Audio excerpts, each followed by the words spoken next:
Hello, I'm going to do a follow-up video to the one I did yesterday. We loaded our simulator into Replay, or our simulator file into Replay. We cropped it, and then we did an analysis, and I showed you how. I'll load it here. To create a mode line, analysis area, and I'll do it again very briefly. I clicked on the event. We then get a response. I pop up the mode lines, hold control, click, click, let go of control, click. Just move that down a bit. Close the mode line, analysis area. Again, hold the control, left click. We've got an area. I'm going to adjust it so that it's just covers. There you go, the event. You can tidy that up a bit if you want. And then I'm going to save that as a template. I'm going to call it analysis 2.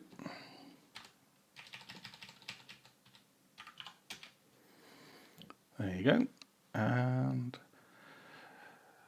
interesting note here, you can do analysis on all blades, or you can do an analysis on a section of blades. Now, what Multitool does is it looks at how many cores you've got in your CPU and it allocates a task per core.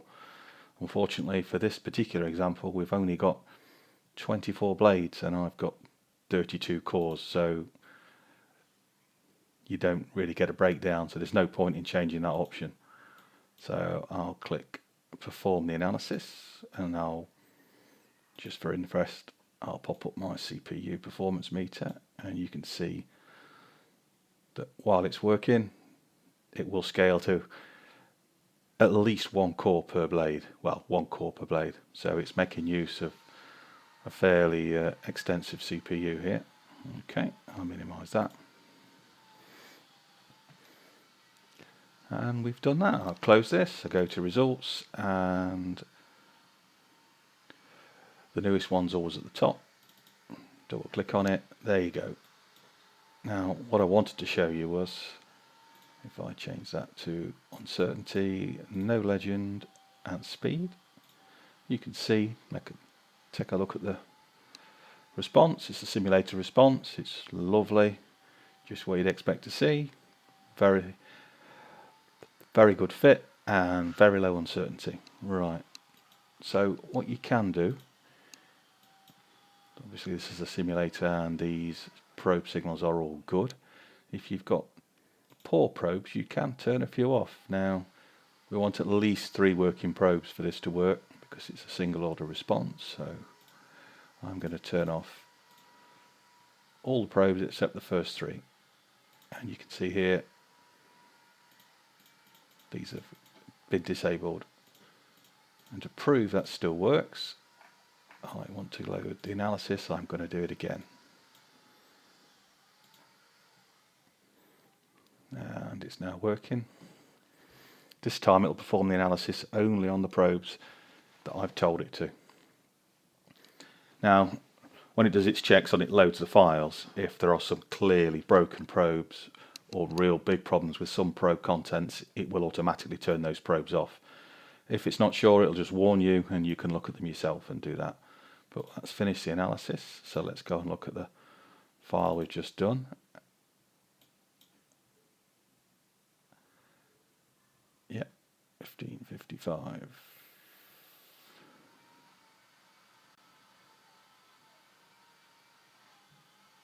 Yeah, that's the one.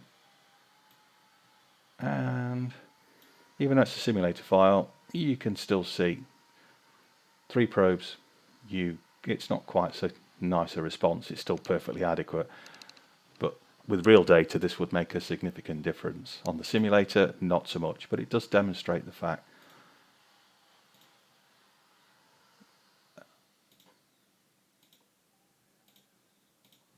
particularly on this edge here, you can see that it's a lot noisier. It's got a lot less to work with.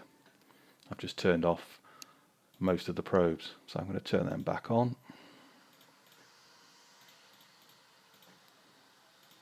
Okay, and we've got that display.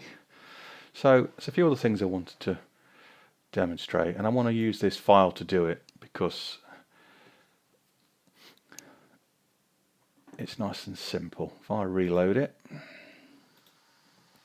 and we're working with the cropped data file here. Okay, and every time I do this, I'm using my mouse wheel to adjust the amplitude just to make it clearer. You can see the once per ev trace is on the overlay. I'll turn that off. And if this was all dark and hard to see, I could try. There you go. You can then go and turn that. Well, it's not made much difference, to be honest. In some cases, there you go. You can make the nodal diameter lines white instead of blue if you really want to. It does help when you can't see things.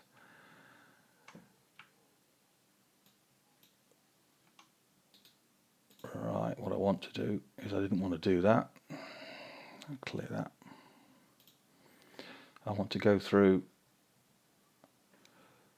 and just clean up what I've done. Right. That's what I wanted to show you, but I wanted to tell you what I was doing. So, tracking. I want to track this response. Now it goes synchronous as it crosses this line here, but the vast majority of it's asynchronous. There are multiple options for tracking. Click on options, and let's start with the fix the minimum value. That means that any value less than 0.5 of a millimeter, it's going to stop tracking. Now it can track across small gaps in the data, but it won't cross a big gap. So if you look down here, you'll see as I move the mouse, there you go, it's now in red, the amplitude, which is telling me that it won't track from that point. As soon as it gets above a half, 0.5 millimeters, it can start tracking. So if I click there, oops, sorry, I was in the red. If I click there you go, and it's tracked all the way through the data till it's got down below 0.5 again, then it stopped tracking. And as before, there's the value. If you look down in here, it's told me, which is what I already knew, that the initial track point is less than the minimum amplitude. It's not going to do anything. Okay. And then it's tracked, as we've got used to, -4 ND, 365 Hertz. Okay. So if I click on this button here, clear the tracking highlights. If I go back and I then use a percentage of initial amplitude, there's a threshold, you can set that. I'm using 50%. What that means is once the track amplitude gets down to 50% of where I click, it'll stop tracking. So if I click there, it's too low. There you go, it's tracked through. And we've got another response here. Okay, I'll clean this up just to keep the relevant messages free. And again, I'll clear the track. And the final tracking method is user-defined track. Now, the user-defined track is for when you're dealing with really small signals in a generally mechanically noisy background. Sometimes it can be very hard to see. And the tracking algorithms may well wander off through the noise rather than track the actual response. So with this, you can click where you want to start, the cursor changes, you click where you want to finish, and the system will track between the 2 points in a straight line. And again, you can see, so all three different methods have produced pretty similar results. Okay, and again, I can clear the tracking on there, and so I'll show you now. There are a couple of ways of making this easier. If you've got a big file, you can obviously zoom and zoom again. But sometimes you need a bit of extra help. There's a magnifier here, and you can still do the tracking with the magnifier, obviously. And it's tracked through there. Turn it off again.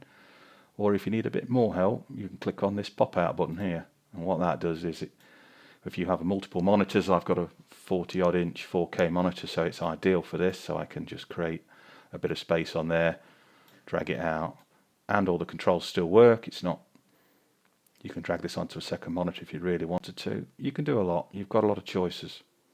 Okay, I clear the tracking highlights and just close it, and it pops it back in. That's also true for this one here. Okay. reset the zoom, pop it back in. Now the dark blue band here is the speed, so if I put the speed back on, you can see with the tracking cursor that if you look here, 3,500 RPM through to 5,500 RPM, and that band is there. So what that really means is if you try to apply this to a template and the file only contained, you started at 6,000 RPM and went up to 8,000 RPM, then clearly this template's of no value whatsoever because that speed range is not in the file. So if we created a mode line here, and I can do that again, just mode line, left control, click, click, let go of the control, click. That mode line's no use if I have a file with data all the way up here. So again, but if it's common accel decels or flight maneuvers or whatever it is you're doing, you can create, as I showed you yesterday, right click, a common template. If you're not sure, want to recap that, look at the previous video I did, and it's covered in that. Okay, so we've covered tracking methods, we've covered zooms, pop-outs, and I'm going to close the mode editor, which takes the highlighting off that. If you want to remove the orange tracking, you can do. That's the analysis result. Obviously I can do anything I want with these if I need to adjust them, but I can also clear them all and off they go. Or I can clear just the one that's currently highlighted.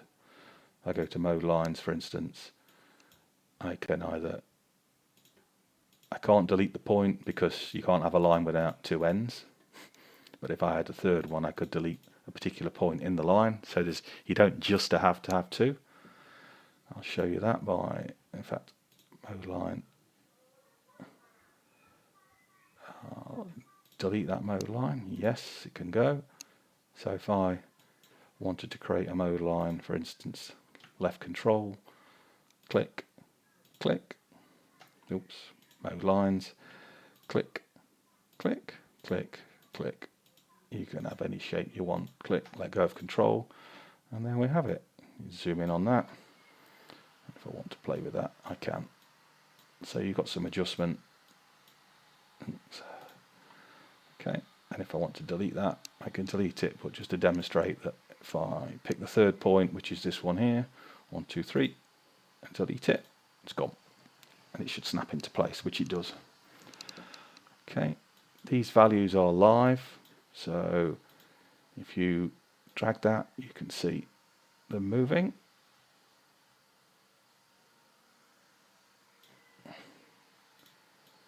You can, there you go, you can type them in and it'll adjust to it.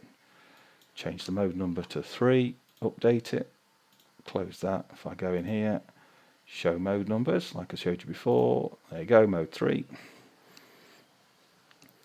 So we've covered popping out, we haven't covered the spoke configuration, but this is just basic stuff. If you wanted to, it's probably worth going over the mode lines. If you've got a lot of mode lines, it can get a bit cluttered. So if I wanted to say I'm only interested in modes 10 and above, or mode line, sorry, engine order 10 and above, my bad, I can remove them, click OK, and a bit less clutter on the graph. So you've got a lot of variation, a lot of adjustment you can make. So obviously zoom, reset, pop out, and then various, remove the selected. And it's probably worth pointing out there is a subtle difference here. If I click on that, you can see it's filled with red, which means that's selected, and that is not filled, it is not selected.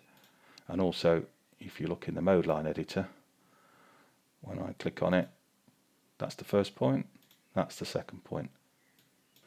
Okay, so that will remove any selected object. You can only have one, and that will remove them all. So if I click on that, oh, I think I clicked on the wrong one, I've killed them all. Okay, it's gone, but you get the gist of it. Right, I think we've covered result files, and we've covered the blades and setting up. We've done templates, common templates, probe enables. I think that's probably enough for this video, so I'll